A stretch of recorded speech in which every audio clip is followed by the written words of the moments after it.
Numai așa pot să spun pe oglindă. Dacă nu încape mașina, ți-o rupe oglinda. Nu-i problemă, așa-i? Haide, ești, domne. Eu găsesc copiii, mașină mică. Domnul, alo, nenea, cu Bacale vorbesc, la treabă cu... Șoferul. Vorbesc cu copii, doi copii de 3 luni, nenea.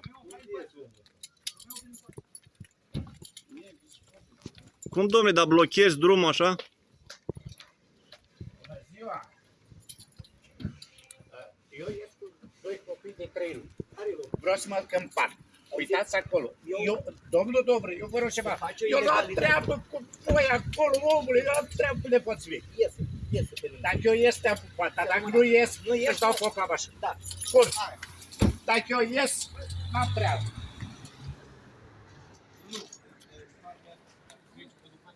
Dar stai, cum poți să-i blochezi aici?